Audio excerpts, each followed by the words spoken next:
You cannot begin to imagine in how many ways the world is the opposite of what you have been taught to believe.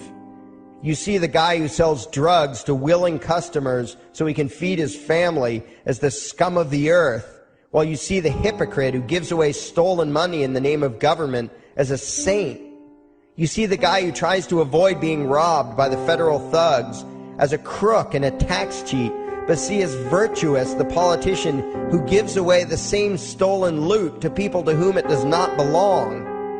You see the cop as a good guy when he drags a man away from his friends and family and throws him in prison for 10 years for smoking a leaf. And you see anyone who defends himself from such barbaric fascism as the lowest form of life, a cop killer. In reality, most drug dealers are more virtuous than any government social worker, and prostitutes have far less to be ashamed of than political whores, because they trade only with what is rightfully theirs, and only with those who want to trade with them. The upstanding, church-going, law-abiding, tax-paying citizen who votes Democrat or Republican is far more despicable and a bigger threat to humanity than the most promiscuous, lazy, drug-snorting hippie. Why? Because the hippie is willing to let others be free, and the voter is not. The damage done to society by bad habits and loose morality is nothing compared to the damage done to society by the self-righteous violence committed in the name of the state. You imagine yourselves to be charitable and tolerant when you are nothing of the sort. Even the Nazis had table manners and proper etiquette when they weren't killing people. You think you're good people because you say please and thank you? You think sitting in that big building on Sunday makes you noble and righteous? The difference between you and a common thief is that the thief has the honesty to commit the crime himself, while you whine for government to do your stealing for you. The difference between you and the street thug is that the thug is open about the violence he commits, while you let others forcibly control your neighbors on your behalf. You advocate theft, harassment, assault, and even murder, but accept no responsibility for doing so. You old folks want the government to steal from your kids so you can get your monthly check. You parents want all your neighbors to be robbed to pay for your kids' schooling. You all vote for whichever crook promises to steal money from other people to pay for what you want. You demand that those people who engage in behaviors you don't approve of be dragged off and locked up, but feel no guilt for the countless lives your whims have destroyed. You even call the government thugs your representatives, and yet you never take responsibility for the evil they commit. You proudly support the troops as they kill whomever the liars in D.C. tell them to kill, and you feel good about it. You call yourselves Christians or Jews or claim to follow some other religion, but the truth is what you call your religion is empty window dressing. What you truly worship, the God you really bow to, what you really believe in is the state. Thou shalt not steal, thou shalt not murder, unless you can do it by way of government. Then it's just fine, isn't it? If you call it taxation and war, it stops being a sin, right? After all, it was only your God that said you shouldn't steal and murder, but the state said it was okay. It's pretty obvious which one outranks the other in your minds.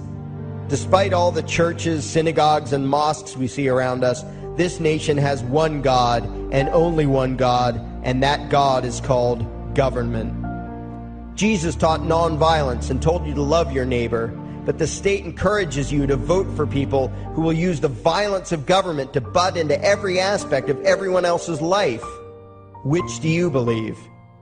To those about to stone a woman who had committed adultery, Jesus said, "Let him who is without sin cast the first stone." But the state says it's perfectly fine to lock someone up if they do something you find distasteful, such as prostitution. Which do you believe? The Christian God says, "Thou shalt not covet," but coveting is the lifeblood of the beast that is the state. You are taught to resent, despise, and hate anyone who has anything you don't have. You clamor for the state to tear other people down, steal their property, and give it to you. And you call that fairness. The Bible calls it coveting and stealing. You are not Christians. You are not Jews. You are not Muslims. and you certainly aren't atheists. You all have the same God, and its name is government. You're all members of the most evil, insane, destructive cult in history. If there ever was a devil, the state is it, and you worship it with all your heart and soul. You pray to it to solve every problem, to satisfy all your needs, to smite your enemies, and to shower its blessings upon you. You worship what Nietzsche called the coldest of all cold monsters, and you hate those of us who don't. To you, the greatest sin is disobeying your God, breaking the law, you call it, as if anyone could possibly have any moral obligation to obey the arbitrary commands and demands of the corrupt, lying, delusional megalomaniacs who infest this despicable town. Even your ministers, priests, and rabbis, more often than not, are traitors to their own religions, teaching that the commands of human authority should supersede adherence to the laws of the gods they say they believe in. Several years ago, I heard one pompous evangelical jackass in particular pontificating on the radio that anyone who disobeys the civil authority, be it a king or any other government, is engaging in rebellion against God. Those were the exact words he used. What if the government is doing something wrong? Well, this salesman for Satan opined, that is the business of those in government, and you are still obligated to obey. Everywhere you turn, be it the state or the church, the media or the schools, you are taught one thing above all else: the virtue of subjugating yourselves to mortals who claim to have the right to rule you. It is sickening the reverence with which you speak of the liars and thieves whose feet are so firmly planted on your necks. You call the congressmen and the judges honorable, and you swoon at the magnificence of the grandiose halls they inhabit, the temples they built to celebrate the domination of mankind. You feel pride at being able to say you once shook a senator's hand or saw the president in person. Ah, yes, the grand deity himself, His Royal Highness, the President of the United States of America. You speak the title as if you're referring to God Almighty. The vocabulary has changed a bit, but your mindset is no different from that of the groveling peasants of old who bowed low, faces in the dirt, with a feeling of unworthiness and humility when in the presence of whatever narcissist had declared himself to be their rightful lord and master. The truth of the matter, back then and today, is that these parasites who call themselves leaders are not superior beings. They are not great men and women. They are not honorable. They're not even average. The people who earn an honest living, from sophisticated millionaire entrepreneurs to illiterate day laborers doing the most menial tasks you can imagine, those people deserve your respect. Those people you should treat with courtesy and civility. But the frauds who claim the right to rule you and demand your subservience and obedience, they deserve only your scorn and contempt. Those who seek so-called high office are the lowest of the low. They may dress better, have larger vocabularies, and do a better job of planning out and executing their schemes, but they are no better than pickpockets, muggers, and carjackers. In fact, they are worse, because they don't want to rob you of just your possessions. They want to rob you of your very humanity, deprive you of your free will, by slowly leeching away your ability to think, to judge, to act, reducing you to slaves in both body and mind. And still you persist in calling them leaders. Leaders? Where is it that you think you're going exactly that would require you to have a leader? If you just live your own life and mind your own damn business, exercising your own talents, pursuing your own dreams, striving to be what you believe you should be, what possible use would you have for a leader? Do you ever actually think about the words that you hear, the words that you repeat?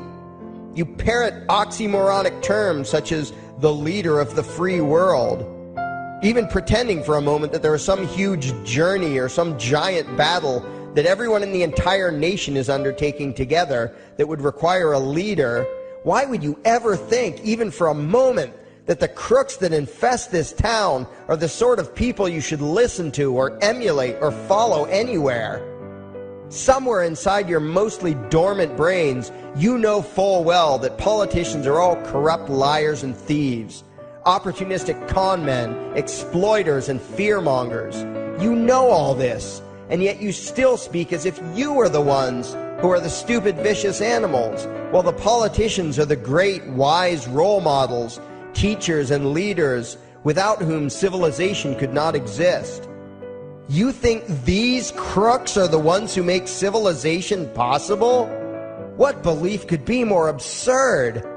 Yet when they do their pseudo-religious rituals, deciding how to control you this week, you still call it law, and continue to treat their arbitrary demands as if they were moral decrees from the gods that no decent person would ever consider disobeying. You have become so thoroughly indoctrinated into the cult of state worship that you are truly shocked when the occasional sane person states the bleeding obvious. The mere fact that the political crooks wrote something down and declared their threats to be law does not mean that any human being anywhere has the slightest moral obligation to obey. Every moment of every day, in every location and every situation, you have a moral obligation to do what you deem to be right, not what some delusional bloated windbag says is legal. And that requires you to first determine right and wrong for yourself, a responsibility you spend much time and effort trying to dodge. You proclaim how proud you are to be law-abiding citizens and express your utter contempt for anyone who considers himself above your so-called laws, laws that are nothing more than the selfish whims of tyrants and thieves. The word crime once meant an act harmful to another person. Now it means disobedience to any one of the myriad of arbitrary commands coming from a parasitical criminal class. To you, the term crime is nearly synonymous with the word sin, implying that the ones whose commands are being disobeyed must be something akin to gods, when in truth they are more akin to leeches. The very phrase, taking the law into your own hands, perfectly expresses what a sacrilege it is in your eyes for a mere human being to take upon himself the responsibility to judge right from wrong and to act accordingly, instead of doing what you do, unthinkingly obeying whatever capricious commands this cesspool of maggots spews forth. You glorify this criminal class as lawmakers and believe that no one is lower than a lawbreaker, someone who would dare disobey the politicians. Likewise, you speak with pious reverence of law enforcers, those who forcibly impose the politicians' every whim upon the rest of us. When the state uses violence, you imagine it to be inherently righteous and just, and if anyone resists, they are, in your eyes, contemptible lowlifes, lawless terrorist criminals. Like the lawless terrorist criminals who helped slaves escape the plantations. Like the lawless terrorist criminals who helped Jews escape the killing machine of the Third Reich. Like the lawless terrorist criminals who were crushed to death under the tanks of the Red Chinese government in Tiananmen Square. Like all the lawless terrorist criminals in history who had the courage to disobey the never-ending stream of tyrants and oppressors who have called their violence authority and law. And that includes the lawless terrorist criminals who founded this country. Everything you think you know is upside down, backwards, and inside out. But what has to take the cake, the height of your insanity, is the fact that you view as violent terrorists the only people on the planet who oppose the initiation of violence against their fellow men. Anarchists, voluntarists, and libertarians. We use violence only to defend ourselves against someone who initiates violence against us. We use it for nothing else. Meanwhile, your belief system is completely schizophrenic and self-contradictory. On the one hand, you teach the young slaves that violence is never the answer. Yet out of the other side of your mouths, you advocate that everyone and everything, everywhere and at all times be controlled, monitored, taxed, and regulated through the force of government. In short, you are teaching your children that the masters may use violence whenever they please, but the slave should never resist. You indoctrinate your children into a life of unthinking, helpless subservience. You are putting the chains around their little necks and fastening the locks tight. And worst of all, you feel good about it. Out of one side of your mouths, you condemn the evils of fascism and socialism and lament the injustices of the regimes of Hitler, Stalin, and Mao. While out of the other side of your mouths, you preach exactly what they did. The worship of the collective, the subjugation of every individual to that evil insanity that wears the deceptive label, the common good. You babble on and on about diversity and open-mindedness, and then beg your masters to regulate and control every aspect of everyone's lives, creating a giant herd of unthinking conformist drones. You wear different clothes and have different hairstyles, and you think that makes you different. Yet all your minds are enslaved to the same club of masters and controllers. You think what they tell you to think and do what they tell you to do while imagining yourselves to be progressive, thinking, and enlightened. From your position of relative comfort and safety, you now condemn the evils of other lands and other times while turning a blind eye to the injustices happening right in front of you. You tell yourself that had you lived in those other places, in those other times, you would have been among those who stood up against oppression and defended the downtrodden. But that is a lie. You would have been right there with the rest of the flock of well-trained sheep, loudly demanding that the slaves be beaten, that the witches be burned, that the nonconformists and rebels be destroyed. How do I know this? Because that is exactly what you are doing today. Today's injustices and oppressions are fashionable and popular, and those who resist them, you tell yourselves, are just malcontents and freaks, people whose rights don't matter, people who deserve to be crushed under the boot of authority. Isn't that right? You bunch of spineless, unthinking hypocrites, look in the mirror. Take a good look at what you imagine to be righteous and kind.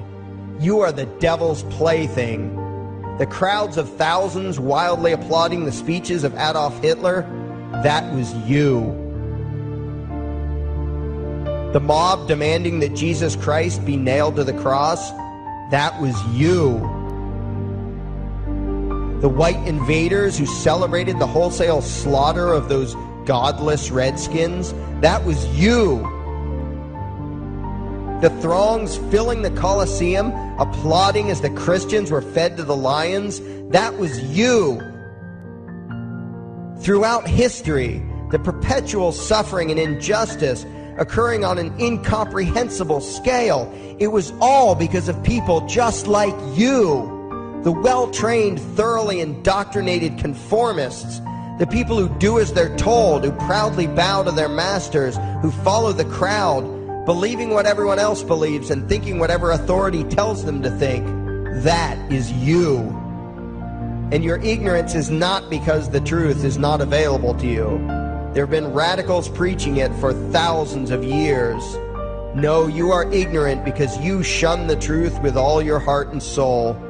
You close your eyes and run away when a hint of reality lands in front of you. You condemn as extremists and fringe kooks those who try to show you the chains you wear because you don't want to be free. You don't even want to be human. Responsibility and reality scare the hell out of you, so you cling tightly to your own enslavement and lash out at any who seek to free you from it. When someone opens the door to your cage, you cower back in the corner and yell, "Close it, close it." Well, some of us are finished with trying to save you. We've wasted enough effort trying to convince you that you should be free.